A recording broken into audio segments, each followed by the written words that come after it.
This ceremony is a day for both remembrance and resolve. We remember and mourn those nearly 3,000 innocent people who were brutally murdered by terrorists on September 11th, 2001. Our NATO allies responded swiftly and decisively, invoking for the first time in its history the Article 5 collective defense commitments. The recent attack on Manchester in the United Kingdom demonstrates the depths of the evil we face with terrorism. Innocent little girls and so many others were horribly murdered and badly injured while attending a concert. Beautiful lives with so much great potential, torn from their families forever and ever. It was a barbaric and vicious attack upon our civilization. All people who cherish life must unite in finding, exposing, and removing these killers and extremists. And yes, losers. They are losers. Wherever they exist in our societies, we must drive them out and never, ever let them back in. This call for driving out terrorism is a message I took to a historic gathering of Arab and Muslim leaders across the region, hosted by Saudi Arabia. There I spent much time with King Solomon, a wise man who wants to see things get much better rapidly. The leaders of the Middle East have agreed at this unprecedented meeting to stop funding the radical ideology that leads to this horrible terrorism all over the globe. My travels and meetings have given me renewed hope that nations of many faiths can unite to defeat terrorism, a common threat to all of humanity. Terrorism must be stopped in its tracks, or the horror you saw in Manchester and so many other places will continue forever. You have thousands and thousands of people pouring into our various countries and spreading throughout.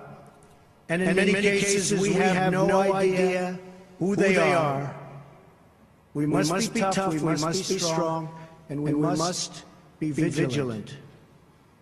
The NATO of the future must include a great focus on terrorism and immigration, as well as threats from Russia and on NATO's eastern and southern borders.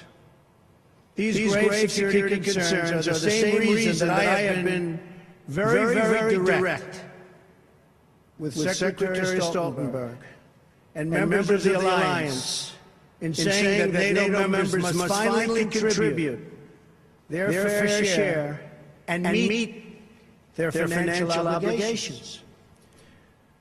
But 23 of the 28 member nations are still not paying what they should be paying and what they're supposed to be paying for their defense.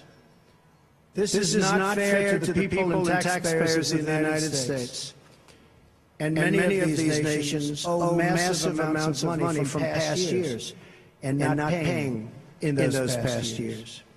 Over the last 8 years, the United States spent more on defense than all other NATO countries combined.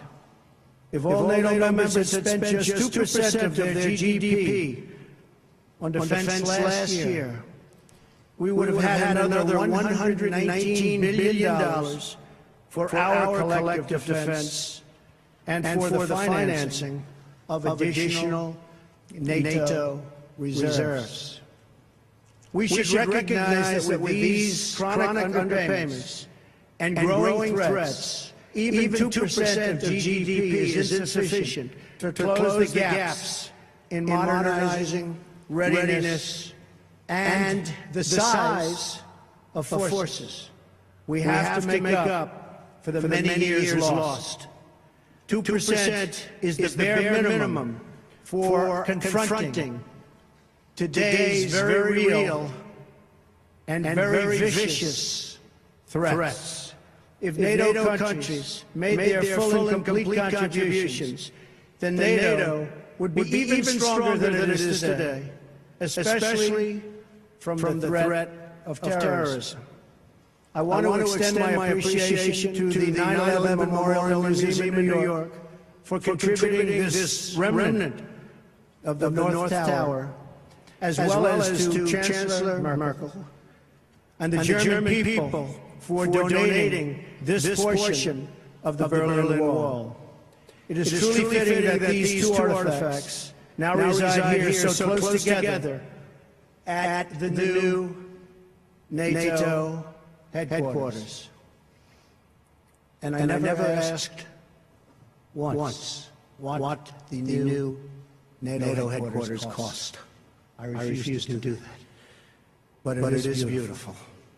Each one marks a pivotal event in the history of this alliance and in the eternal battle between good and evil.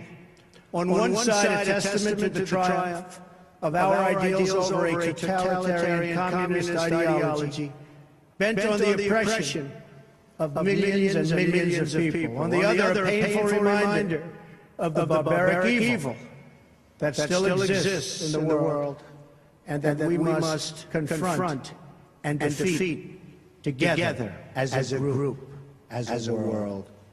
This twisted mass of metal reminds us not only of what we have lost, but also what forever endures. The courage of our people, the strength of our resolve, and the commitments that bind us together as one. We will never forget the lives that were lost. We will never forsake the friends who stood by our side. And we will never waver in our determination to defeat terrorism and to achieve lasting security, prosperity, and peace.